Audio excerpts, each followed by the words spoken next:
the car behind me? Well, as you can probably tell from the number plate, this is the all-new Volkswagen Touran, although not quite spelt like that.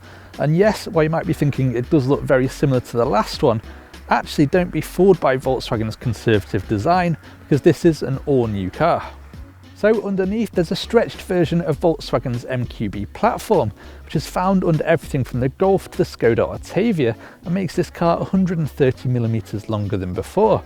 So that means it's more practical, there's a better interior and also cleaner engines. Hop inside and you can instantly tell this is a cabin designed for practicality.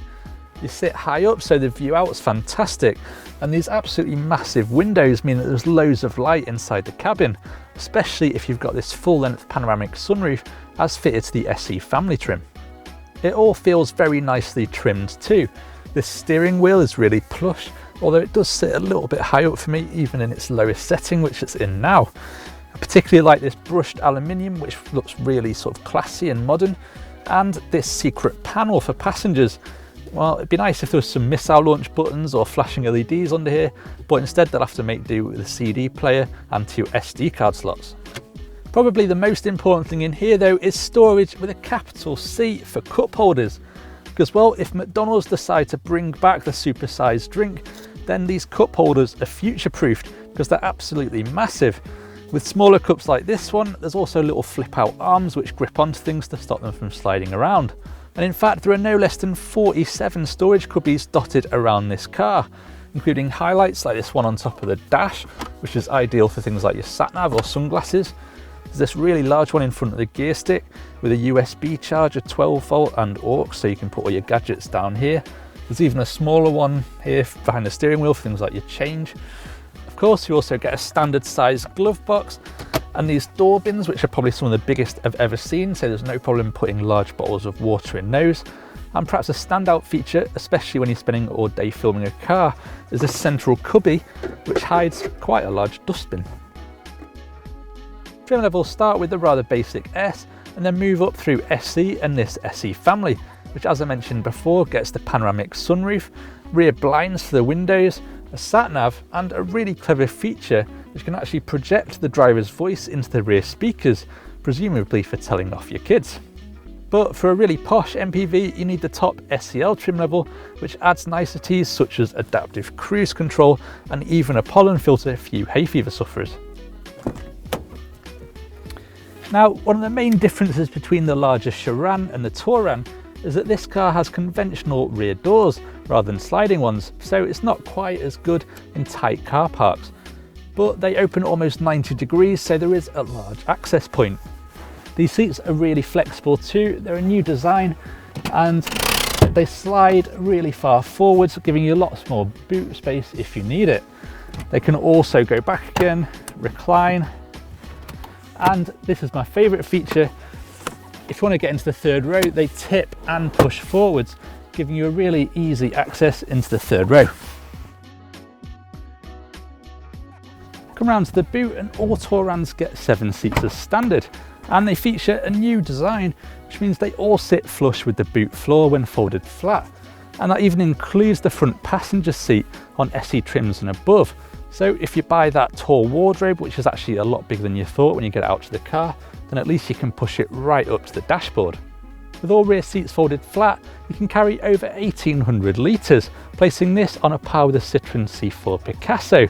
But in 7-seat configuration like we have now, that does shrink to 137 litres. So if you're planning on carrying a full load of people, then you may need something like a roof box.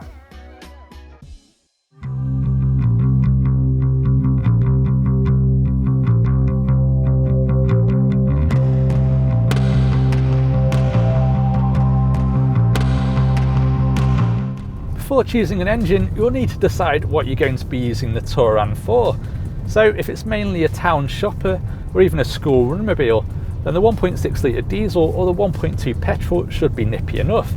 But if you plan on filling all seats regularly, or even towing a caravan, or even both, then you probably want the 2 litre diesel or the 1.4 turbo petrol, both of which have 148 bhp.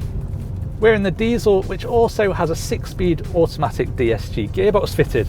Now that does add £1,300 to the price, but for its sheer ease of use and smoothness, we think it's probably worth it over the lifetime of the vehicle. It also works really well if you have the adaptive cruise control, because unlike the manual, with the auto fitted, it can slow the car right down to a crawl and then back up to 70 miles an hour again completely automatically, and all you have to do is steer.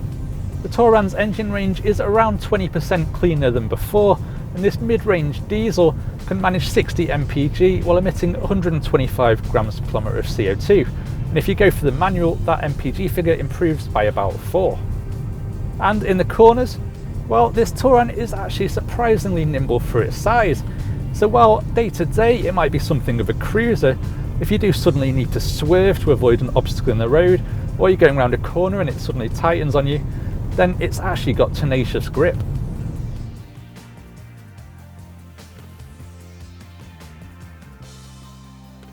Pricing for the Touran starts from 22 grand, and that gets you a 1.2 petrol in the entry-level S trim, and that's pretty good value for a car with 7 seats. This 2-litre diesel auto starts from 29 grand or 32,000 as tested here, with some nice optional extras including a heated windscreen, a tow bar and trailer assist. The Touran might have rather reserved looks, but there is a lot to shout about its practicality and running costs. I've done 500 miles in this diesel, and the trip computer is saying I've still got 200 left before I need to refuel. The cabin is a nicer place to be, the rear seat's design has been much improved, and the whole car is more practical, making it an even better all-rounder. But could you see yourself piling 6 passengers into the Touran? Let us know in the comments, and don't forget to hit the subscribe button. Click on the inquire button to find out more details about this car, or for any other models visit carkeys.co.uk. And to watch more reviews, click one of the links on screen now.